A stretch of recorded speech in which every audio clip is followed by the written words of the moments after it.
السلام علیکم ناظرین، میں طارق اسماعیل سالر۔ ناظرین، دبئی کا تو ہم رونا رو ہی رہے تھے، اب بحرین نے بھی بھارتی وزیر اعظم کو اپنے ملک کے اعلیٰ ترین سول ایوارڈ سے نوازا ہے۔ یہ صورتحال کدھر جا رہی ہے؟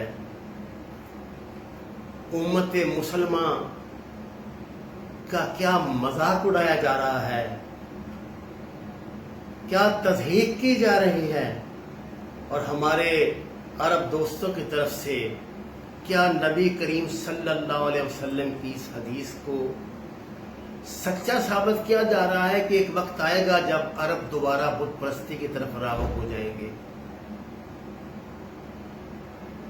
یہ بات تو صاف ظاہر ہے کہ جلد یا بدیر ایک بڑا قتل عام ہوگا، پاکستان پہ حملہ ہوگا، اس میں کوئی شک نہیں۔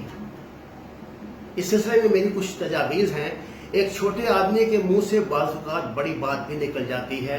اس ویڈیو کو زیادہ سے زیادہ شیئر کیجئے تاکہ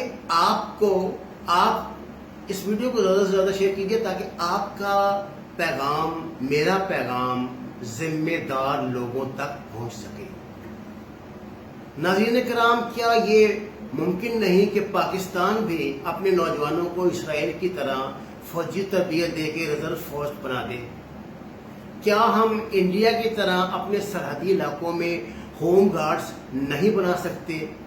میری تجویز یہ ہے کہ جتنے سابقہ مجاہدین ہیں انہیں سرحدی علاقوں میں آباد کیا جائے۔ یہ تربیت یافتہ لوگ ہیں، تنظیم کو بھی سمجھتے ہیں، اور یہ پاکستان کی انشاءاللہ پہلی ڈیفنس لائن بھی ثابت ہوں گے۔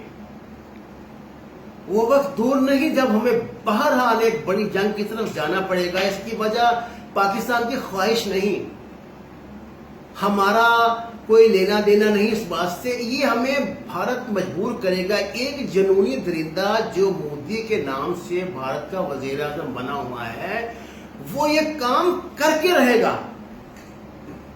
پاکستان کو ریلوے لائنوں کے نزدیک ان نوجوانوں کو آباد کرنا چاہیے جو تربیت لے چکے ہیں، جنہیں آپ نے فورس شیڈول کر دیا ہے۔ کبھی کبھی کھوٹا سکہ بھی کام آ جایا کرتا ہے۔ اس تربیت کو پاکستان کے حق میں استعمال کریں۔ یہ انشاءاللہ آپ کی فرسٹ ڈیفنس لائن بنے گی اور بھارت کو ناکو چلے چبا دے گی۔